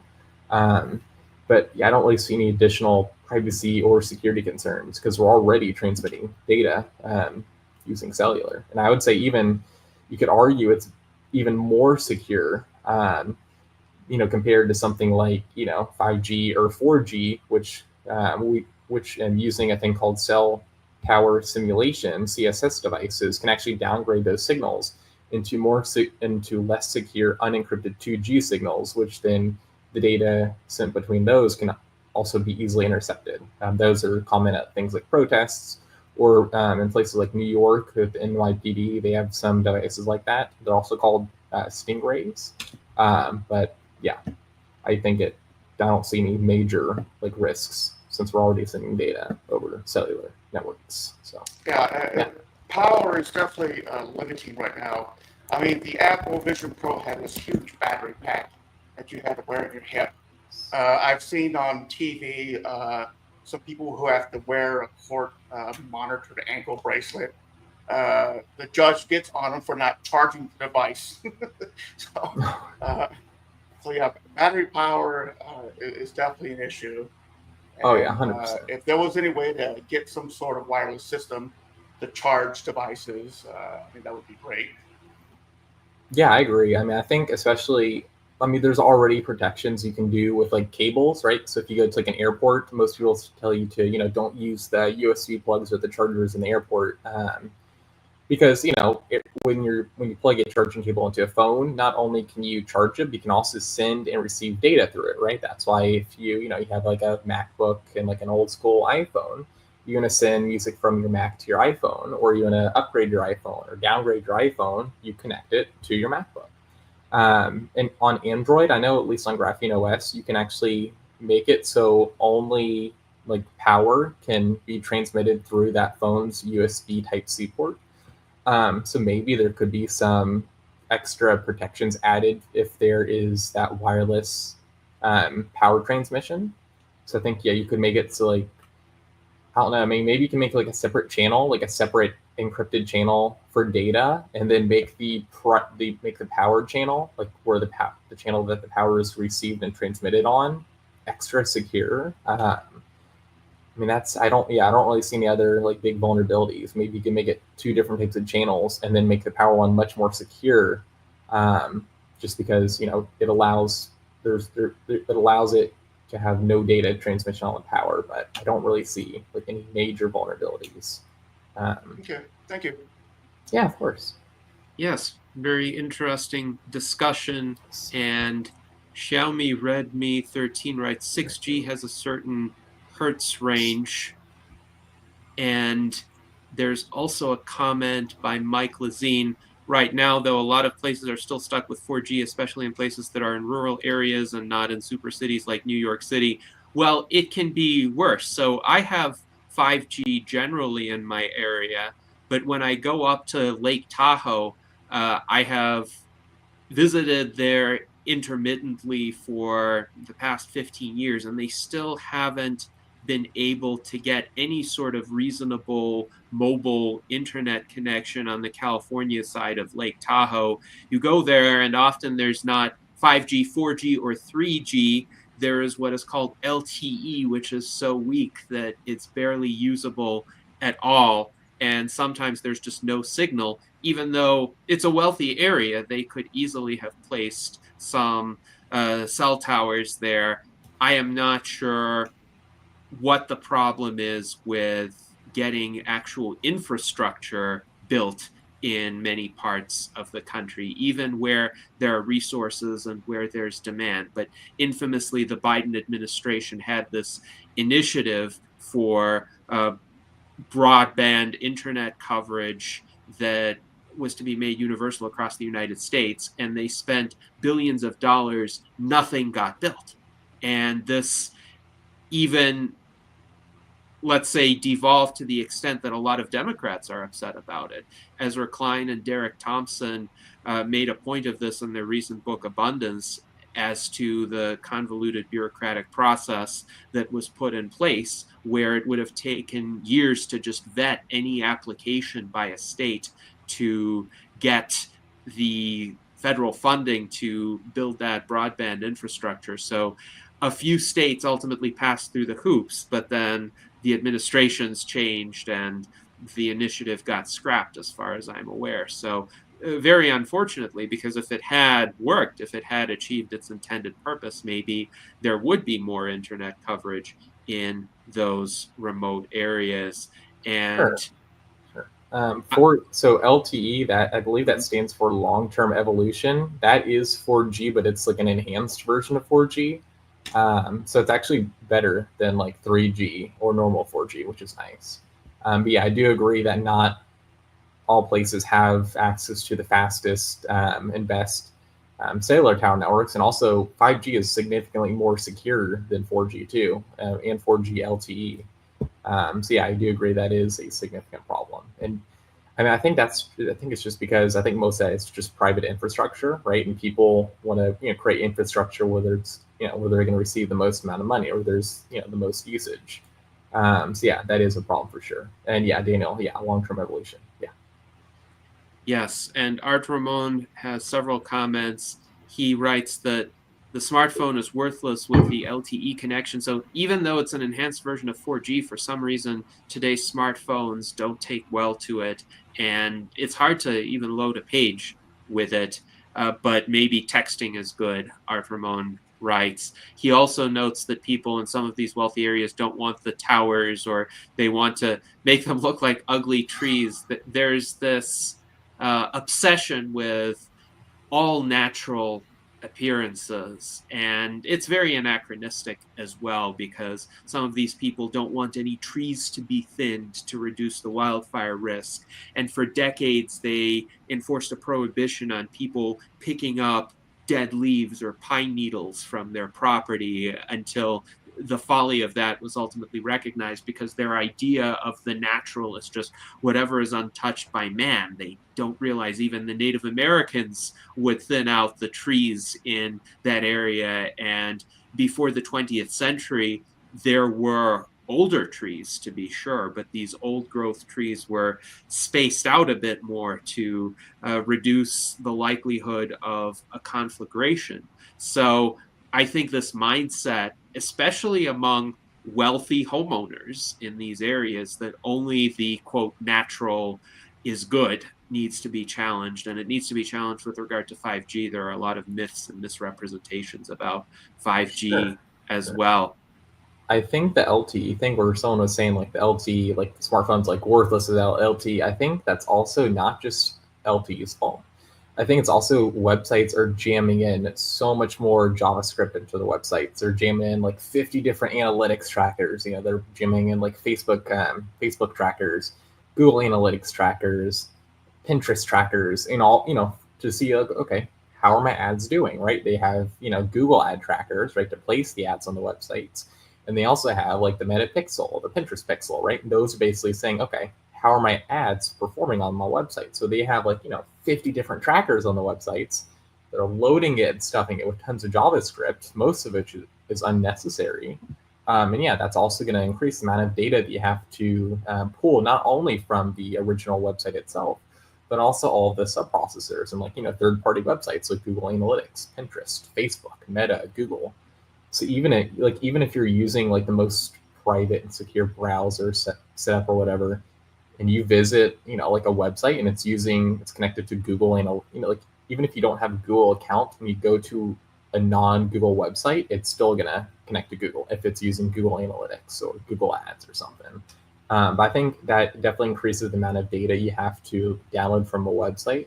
So I think that's like another concern. Yes, and it's interesting, Josh. So I have had now over 3 decades of experience of turning on computers and getting them to start. And we've had massive improvements in computer processing power since the 1990s. Computers do not start faster now than they did in the 1990s. I can tell you that from personal experience. So why is that? I hypothesize it's because of all of these additional programs that have been introduced running behind the scenes, relaying information. Some of it, frankly, is bloatware. And I'm sure that on websites, a lot of it is bloatware as well, because for those sites that have still endured since the 1990s or early 2000s, they were pretty light. I remember you could just create a HTML page, maybe include a JPEG image file that doesn't take up that much memory, and the page would run very well. And even today, it would run very well. So if you had an internet or a version of the internet comprised of those pages, no pop-ups, no animations, just text and pictures, perhaps it would run a lot more smoothly, and it would run on LTE as well. 100%. Yeah, it'd probably run on 2G or 3G. Yeah, with the computer starting up, it's because, especially with Windows, I do not recommend using Windows.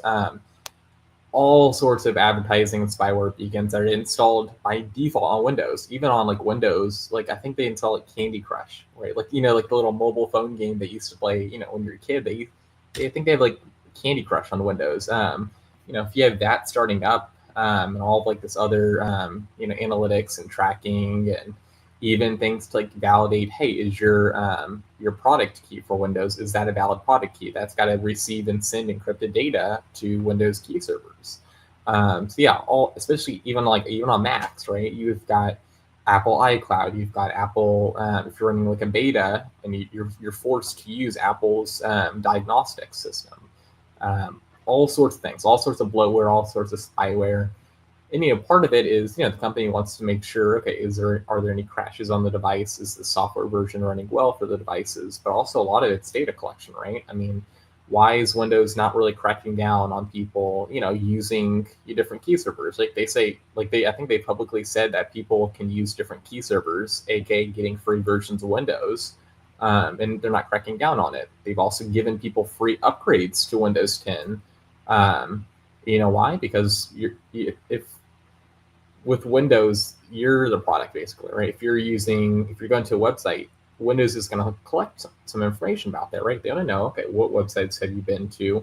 What, why'd you go to it? Where'd you go to it? What's your location? So yeah, they collect a lot of that data. You can go through all their privacy policies and stuff. They collect all the data. They sell to third-party companies because they make money off of personalized and targeted ads. So yeah, it's definitely because of additional bloatware and stuff. You could start up like a Windows 7 system, right? It'd probably boot faster than like a Windows 10 system. Windows 11, I think, has improved a lot of like the performance enhancements, but still has all sorts of Microsoft spyware and bloatware installed. I think phone operating systems are pretty good.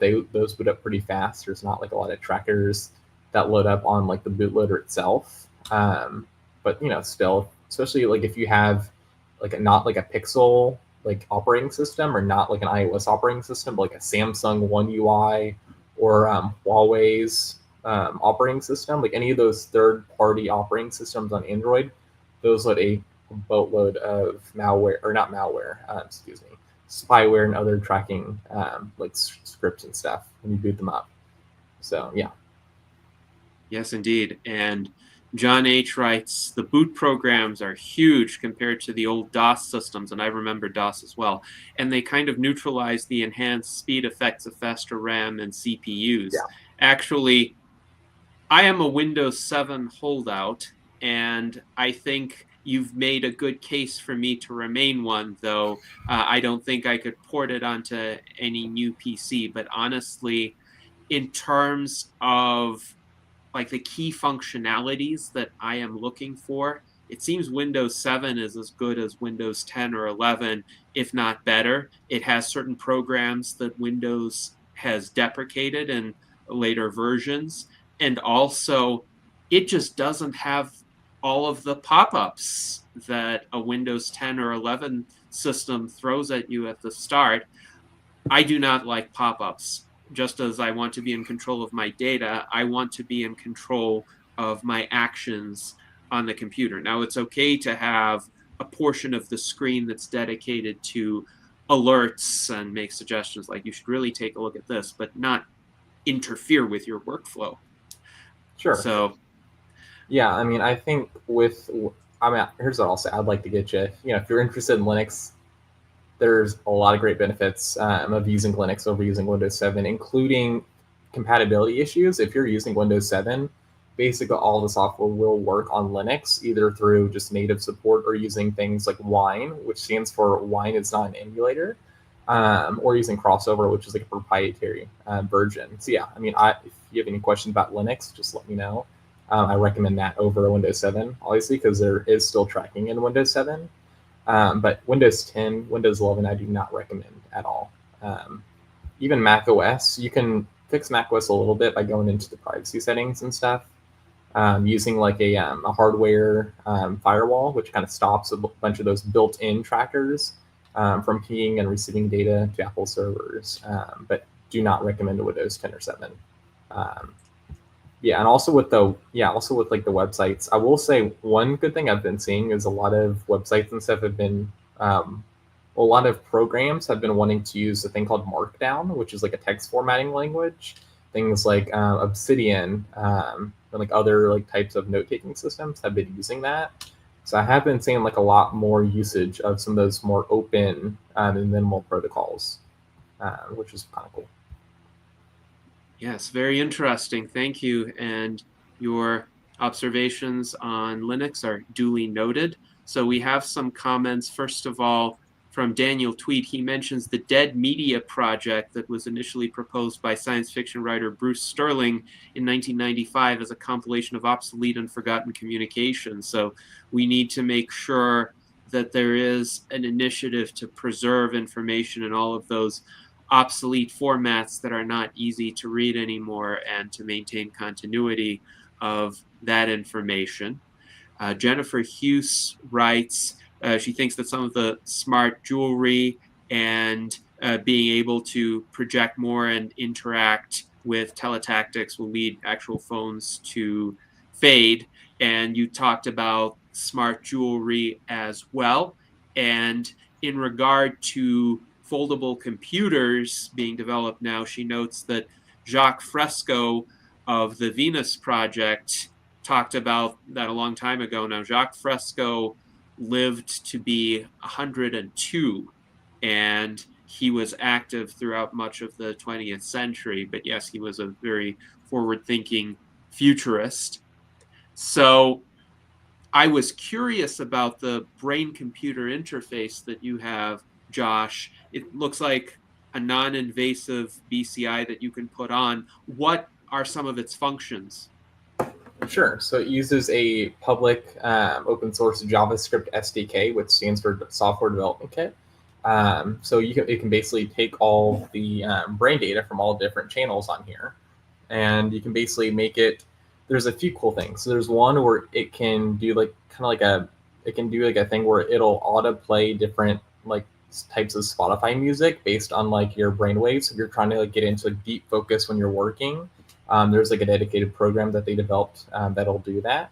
But also I think the biggest thing is just the public JavaScript SDK, where you can build anything, right? You get the data from the neural interface, and you can do whatever you want with it, right? It is free game. They're not locking down the data. It is use JavaScript. Whatever you can do with JavaScript, you can do. So I think that's like the biggest thing, especially if I did something in North Dakota where I could literally just think. I could just think of certain specific things like, eating an apple or something, or drinking water, right? And I can map those to different characters, like, like on a keyboard or something. And it would actually type it into ChatGPT and then click send without me having to touch anything. I can just think. It'll type it by itself, it'll send it, and then I can get that response. That's like that can be seen as like a very early cybernetic information system for future interfaces where you don't have to do all this fancy JavaScript stuff, and it'd be kind of built in by default using like a JavaScript applet or something. So I think the open software development kit, I think that's like the biggest thing about it. So speaking of software development kits, Daniel Tweed has this comment: the USDP is the software development kit for the free future. Yes. So thank you, Daniel. But now I'm curious, Josh, when do you think this capability of essentially typing through a brain-computer interface will become available? Is it a matter of a few years or more like a few decades? It depends on what we're defining as available, right? I mean, it's technically available now, right? You got to do a lot of hacky ways, a lot of coding, and a lot of programming and stuff, using several different programs and systems to work together. It really depends on how we're defining it being available. If we were to say someone was able to walk into a store and purchase some type of system for $500, with the current rate of like AI, I'm taking to account the current rate of agentic AI and those implications on manufacturing and like economics and stuff. Oh gosh, say it's 2025. I would probably say maybe 2028, 2029, maybe something like that could be possible, whether it's you're buying it online, at that price point where something would be built in. I would say maybe 2028, 2029 could be feasible, but it's really difficult to kind of predict that. So that's quite soon.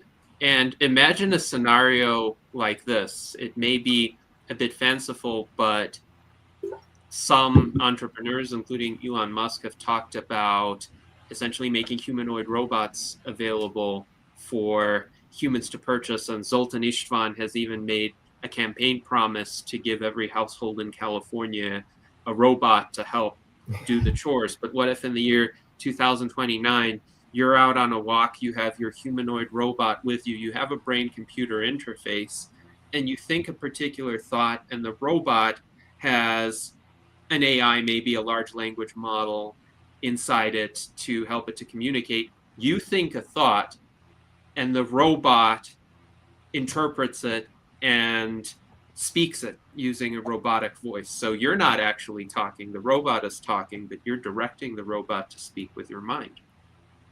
That's kind of cool. I mean, that's kind of like what we already see with like, digital agentic AI. And that's basically what that is basically physical agentic AI with like a cybernetic communications, medium to communicate with the robot. I mean, where we see how fast digital agentic AI is progressing. I mean, you can already make a website just by typing in natural language. You can do thousands, tens of thousands of line of code, in seconds, just by typing just a few words into something like lovable.dev or Cursor. I think Cursor or bolt.new. You can just go to his websites, type in a few sentences. It'll make a full website, something that used to take tens of thousands of dollars and, tens or maybe 20 programmers, that might have took months. Now you can do, even on like a foldable, you can even just sit, like lay in your bed, use a foldable and type it in and make just a website that works with the back end, front end, everything, right? So we're already seeing how fast this technology is progressing.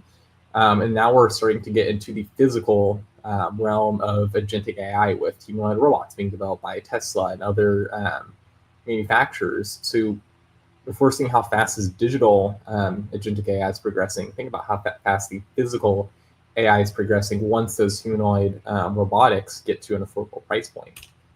Especially, we've already seen like kind of quote unquote the price collapse of website development.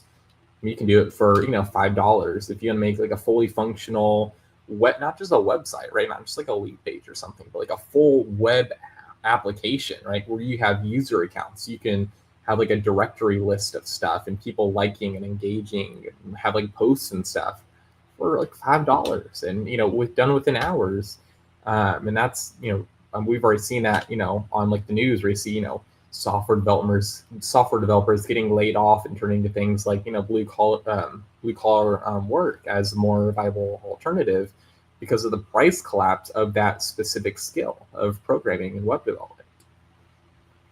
Yes, and it is quite remarkable to observe what has been happening. You yourself, Josh, have created a number of websites remarkably quickly, and I do wonder sometimes what tools you've used to help you in that, because it doesn't seem to be the same kind of traditional web development approach. Of course, I remember the days of HTML-based web pages where either one would use a very rudimentary kind of web editor. Microsoft used to have a product called Front Page, which was fairly intuitive, but I actually taught myself a little bit of HTML code to go a bit beyond that.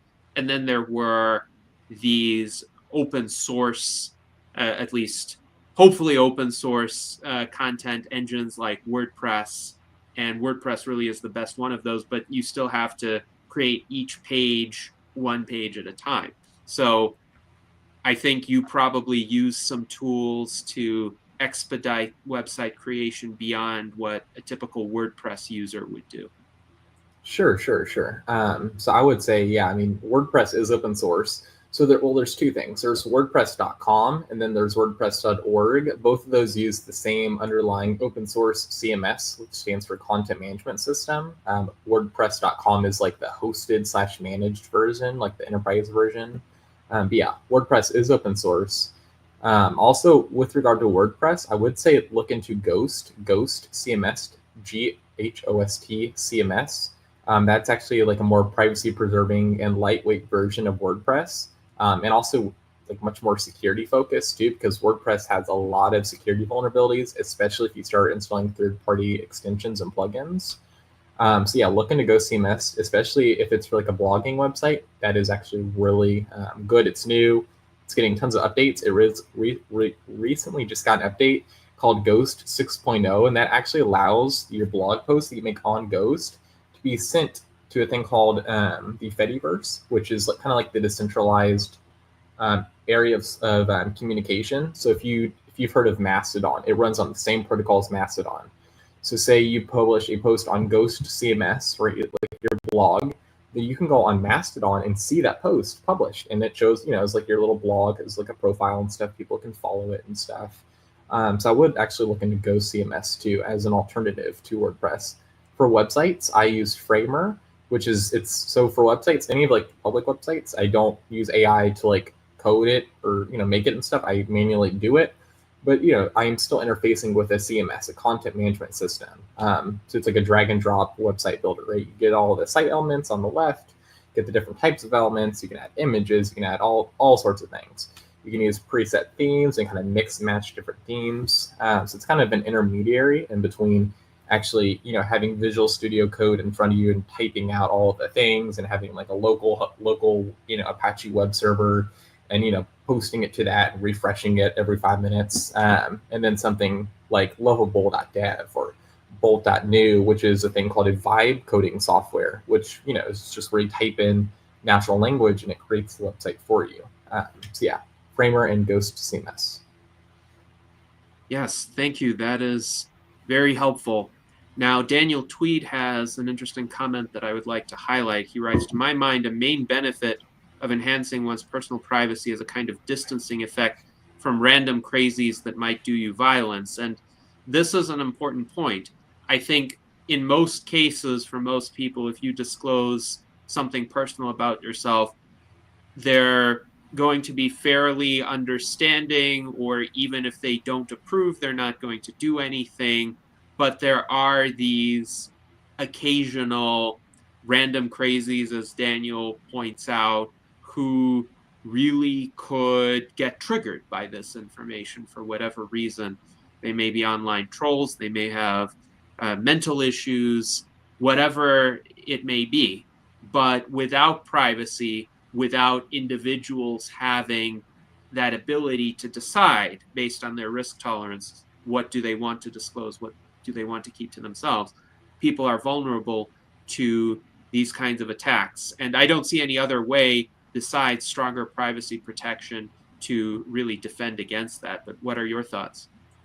Yeah, 100% agree. 100% agree. I mean, you already see with like YouTubers, right? If someone has like, if YouTuber has like an Alexa or a Google Home, which is now called Nest Home, I don't recommend getting those devices. They are very price invasive. But you've seen like people using a thing called text to speech, which is like where someone donates and they type in text and it's like said on the streamer's computer, and say that Alexa picks it up and accidentally leaks their home address. You've seen countless times, or they people call raids on them, or where people will show up in front of their house and record and do like weird stuff. So yeah, 100%, especially if you want to protect yourself against crazies or people outside of that standard deviation of common sense and just craziness. Yeah, definitely stronger privacy. Knowing who to trust with your data, who to trust with certain pieces of information, I think that is important. That's like your best defense, is a preventative defense. Yes, indeed. And as an example, Daniel notes that Mark David Chapman's hatred for John Lennon simmered since his 1966 more popular than Jesus comment. And John Lennon was murdered in 1980. And Mike Lezine points out that swatting is another tactic that is used because of insufficient privacy safeguards. Like, this has been done by online trolls. If they don't like some commentator, whatever that person's political orientation, they might pretend that there's like a hostage incident at their house and call the police, and then the police show up with SWAT teams. I think there needs to be a public policy response to this. There needs to be some way of not going in with full force at first in those kinds of situations, because a SWAT raid, irrespective of whether it's a false alarm, could be deadly because of standard operating procedures. So I think policy needs to adjust to protect people against these kinds of hoaxes, very deadly hoaxes. But anyway, we are coming to the end of our virtual Enlightenment Salon, and I would like to invite you, Josh, to offer any concluding remarks in the minute that we have left, any other points that you would like to convey to viewers of our salon. Yeah, I think with with respect to the swatting public policy, maybe an efficient idea is for local police departments to keep a record of specific streamers and personalities that people that might or have a higher likeliness to be targeted for swatting attacks. And then like if there is a attack call on them, for them to see, okay, are they streaming? If they are, see if there's anything weird going on, and maybe just wait outside or something till the end of the stream. If they're not, then do whatever the normal operating procedure is. Another thing is like, please be a proponent of privacy. If you're following like the Clippy movement, set your profile picture to Clippy, which is like a old Windows AI assistant. I mean, privacy is like, privacy is like muscles. If you don't use it, if you don't protect it, if you don't defend against it, if you don't advocate for it, you're going to lose it. And it's being under attack every day, especially nowadays with all these regulations and legislations being passed. If you have any other questions, go ahead and scan right here. Send me a message on LinkedIn. Send me a connection request on LinkedIn. Use my contact form. Send me any questions you have. I'll answer them. And then if you do want to join our Discord server for transhumanism, you can scan right here. Added a new privacy and security channel, which you can access by going into like the roles channel and then clicking privacy and security. So we can kind of, do our best and our effort to approach this new technology and technological enhancement from a privacy preserving standpoint. So yeah, thank you.